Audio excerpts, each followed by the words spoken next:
Hello guys, dito tayo sa ilog ng Barangay Subaan. So ang ibablog natin ay titingnan natin kung ano yung mga basurang naiiwan dito sa tabing ilog ng Barangay Subaan.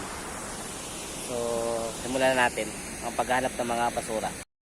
So yun guys, so ang una natin nakitang basura ay Yakult. So yan, may mahilig mag-Yakult pala dito. Siguro kapag nag-iinuman, uminom sila ng Yakult o kaya naman madami sila nakakain pagkain. So yan, so tapon na natin. So ang ating pangalawang nakita ay Popsi Crispy Corn. Wow, siguro ginagawa tong pulutan. So lakad-lakad tayo dito ng konti. So yan, may nakita tayong, so ano to, plastic ng ano. Yan. So sa paligid nito ay may makita kang mga buko. So yun, may nakita tayong bote ng Coke. Okay, sunod ay manghuan. Yan. So ito guys, itong mga bato na to ay ginagamit yan sa pagluluto tuwing may nag-picnic dito o nag-outing. So isa namang to ay basura ng Nesty. Okay, may mga yan, balat dyan ng log na pula. So yan, may sneakers pa tayo nakita. Yan, saling basura makikita dito sa aming ilog.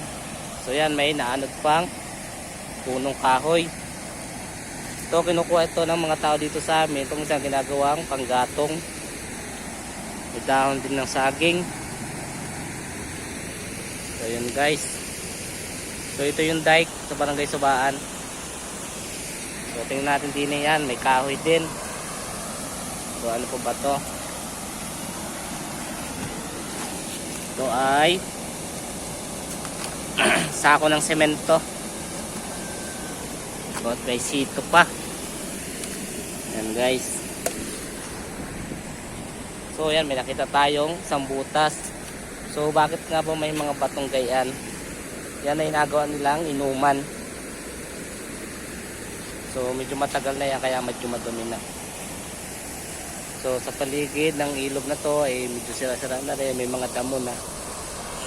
So yun guys, doon sa kabilang ilog naman doon, no, sa pinakang ko na yun, so doon tinatapon ang basura na sinusunog. So medyo hindi pa siya bumaba, kaya medyo madaming basura dito. So yun guys, sa mga nagtatapon ng basura sa ilog, so pakaingatan po natin na lagaan ang ating kalikasan. Salamat po.